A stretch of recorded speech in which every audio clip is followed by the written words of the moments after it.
Chapter 5. Advice from a Caterpillar. Oh boy, everyone loves a caterpillar.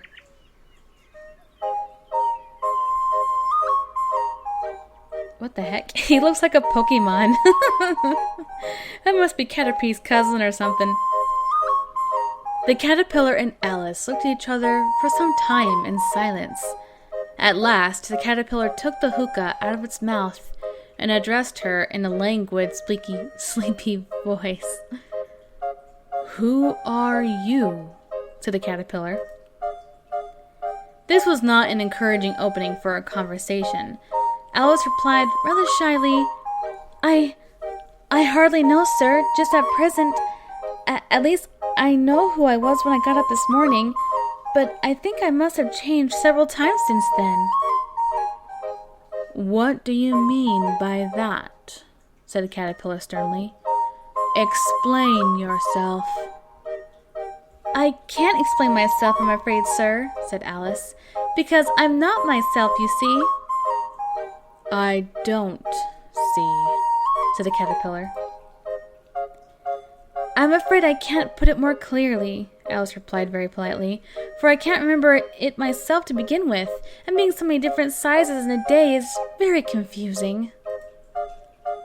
"It isn't," said the caterpillar.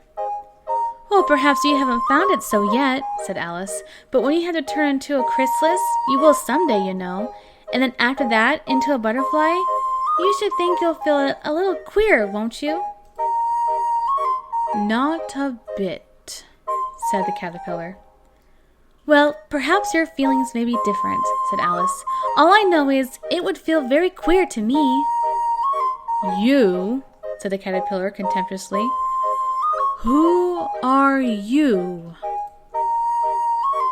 Famous words and all the whole story. Who are you? Which brought them back again to the beginning of the conversation. Alice felt a little irritated at the caterpillar's making such very short remarks, and she drew herself up and said very gravely, "I think you ought to tell me who you are first." "Why?" said the caterpillar. Here was another puzzling question, and as Alice could not think of any good reason, and as the caterpillar seemed to be in a very unpleasant state of mind, she turned away. "Come back," the caterpillar called her. "I've something important to say." This sounded promising, certainly. Alice turned and came back again. "Keep your temper," said the caterpillar. "Is that all?" said Alice, swallowing down her anger as well as she could. "No," said the caterpillar. "Ugh, smoke! Ew, yuck! Makes me want to cough." Ugh. Alice thought she might as well wait, as she had nothing else to do, and perhaps after all it might tell her something worth hearing.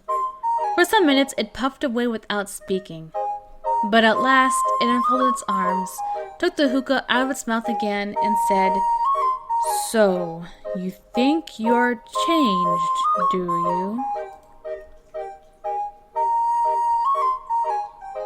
"I'm afraid I am, sir," said Alice. "I can't remember things I used, and I don't keep the same size for 10 minutes together." "Can't remember what things?" said the caterpillar. "Well, I've tried to say, 'How doth the little busy bee,' but it all came different," Alice replied in a very melancholy voice. "Repeat, 'You are old, Father William,'" said the caterpillar. Alice folded her arms and began. "You are old, Father William," the young man said, "and your hair has become very white, and yet you incessantly stand on your head. Do you think at your age it is right?" "In my youth," Father William replied to his son, "I feared it might injure the brain, but now that I am perfectly sure I have none, why, I do it again and again." That's so funny. Now I'm perfectly sure I have no brain too. You are old, said the youth, as I mentioned before, and have grown most uncommonly fat, yet you turned a back somersault in at the door. Pray, what is the reason of that? In my youth, said the sage, as he shook his gray locks, I kept all my limbs very supple by the use of this ointment, 1 shilling the box. Allow me to sell you a couple. You are old, said the youth, and your jaws are too weak for anything tougher than soot. Yet you finished the goose with the bones in the beak. Pray, how did you manage to do it? In my youth, said his father, I took to the law and argued each case with my wife, and the muscular strength which it gave to my jaw have lasted the rest of my life. You are old, said the youth. One would hardly suppose that your eye was as steady as ever, yet you've balanced an eel on the edge of your nose. What made you so awfully clever? I have answered 3 questions, and that is enough, said his father. Don't give yourself airs. Do you think I can listen all day to such stuff? Be off, or I'll kick you downstairs. Oh, man, to be old and get away with all the things that you can say. That was an interesting little story. That is not said right, said the caterpillar. Not quite right, I'm afraid, said Alice timidly. Some of the words have got altered. It is wrong from beginning to end, said the caterpillar decidedly, and there was silence for some minutes. The caterpillar was the first to speak. What size do you want to be? It asked. Oh, I'm not particular as to size, Alice hastily replied. Only one doesn't like changing so often, you know. I don't know, said the caterpillar. A bunch of words I have no idea. I have no idea. I'm sorry, I tried. I can't read that. I have no idea. Alice said nothing. She had never been so much contradicted in her life before, and she felt that she was losing her temper. Are you content now? Said the caterpillar. Well, I should like to be a little larger, sir, if you wouldn't mind, said Alice. 3 inches is such a wretched height to be. It is a very good height indeed, said the caterpillar angrily, rearing itself upright as it spoke. It was exactly 3 inches high. But I'm not used to it, pleaded poor Alice in a piteous tone, and she thought to herself, I wish the creatures wouldn't be so easily offended. I know, right? Like every freaking chapter, all the animals were always offended at everything she said. Oh, it's more smoke. Ew. I'm with Alice in this one. That's my face seeing this picture. You'll get used to it in time, said the caterpillar, and it put the hookah into its mouth and began smoking again. Yuck. Oh, it's gone. Where'd it go? This time Alice waited patiently until it chose to speak again. In a minute or two, the caterpillar took the hookah out of its mouth and yawned once or twice and shook itself. Then it got down off the mushroom and crawled away into the grass, merely remarking as it went on, One side will make you grow taller, and the other side will make you grow shorter. One side of what? The other side of what? Thought Alice to herself. Of the mushroom, said the caterpillar, just as if she had asked it aloud.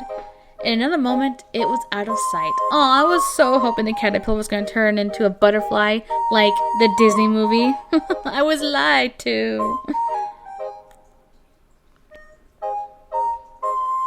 Alice remained looking thoughtfully at the mushroom for a minute, trying to make out which were the 2 sides of it. And, as it was perfectly round, she found this a very difficult question. However, at last she stretched her arms round it as far as they would go, and broke off a bit of the edge with each hand.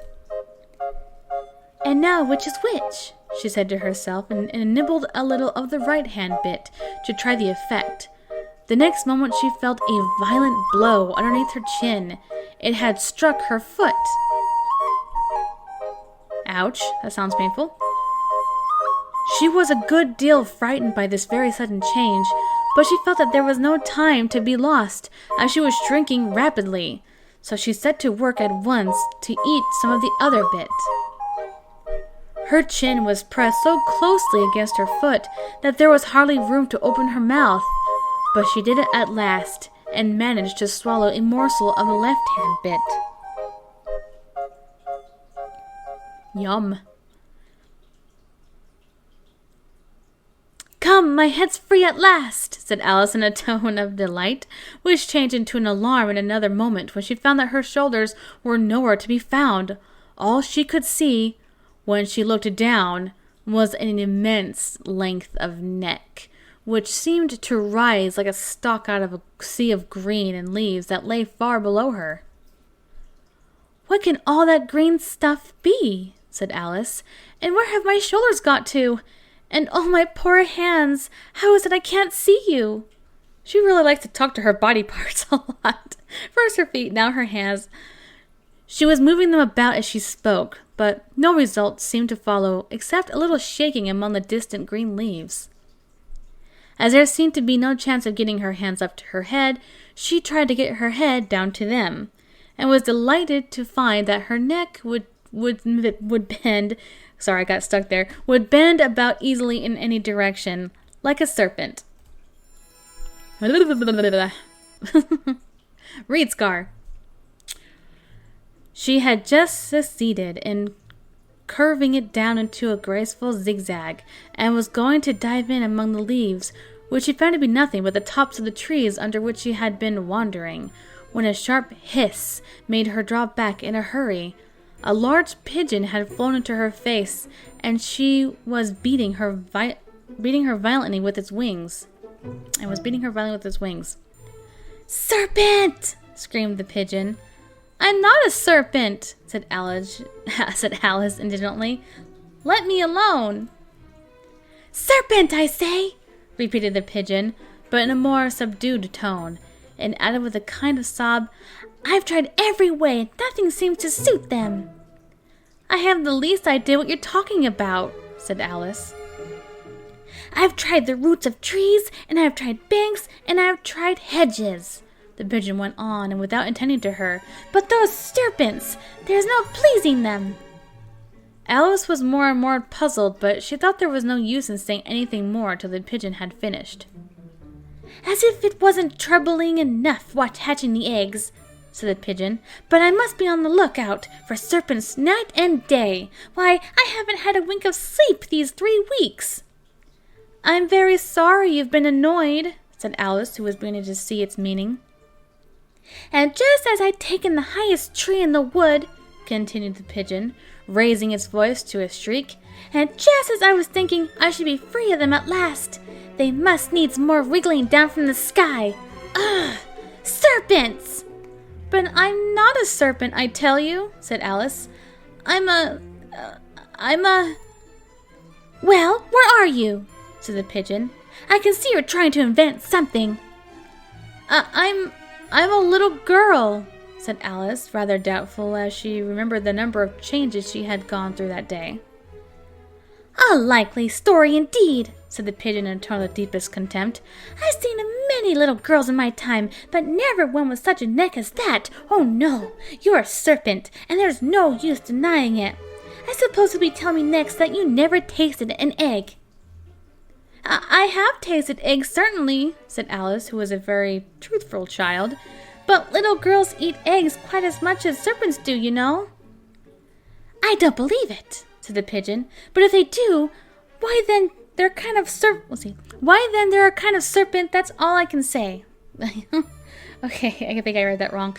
This was such a new idea to Alice that she was quite silent for a minute or two, which gave the pigeon the opportunity of adding, "You're looking for eggs. I know that well enough. And what does it matter to me whether you're a little girl or a serpent?" It matters a good deal to me, said Alice hastily, but I'm not looking for eggs as it happens, and if I was, I wouldn't want yours. I don't like them raw. We'll be off then, said the pigeon in a sulking tone as it settled down again in its nest. Alice crouched down among the trees as well as she could, for her neck kept getting entangled among the branches, and every now and then she had to stop and untwist it. After a while, she remembered that she still held the pieces of mushroom in her hands, and she set to work very carefully, nibbling first at one and then at the other, and growing sometimes taller and sometimes shorter, until she had succeeded in bringing herself down to her usual height. It was so long since she had been anything near the right size that it felt quite strange at first, but she got used to it in a few minutes and began talking to herself as usual. She always talks to herself. Come, there's half my plan done now. How puzzling all these changes are. I'm never sure what I'm going to be from one minute to another. However, I've got back to my right size. The next thing is to get into that beautiful garden. How is that to be done, I wonder? As she said this, she came suddenly upon an open place with a little house in it about 4 feet high. Whoever lives there, thought Alice, it'll never do to come upon them this size. Why, I should frighten them out of their wits. So she began nibbling at the right-hand bit again, and did not venture to go near the house till she had brought herself down to 9 inches high. Thank you so much for watching Chapter 5 of the Alice in Wonderland book series. Please stay tuned for Chapter 6. Like and subscribe and check out my other videos if you wish. Thank you so much for watching, and bye-bye!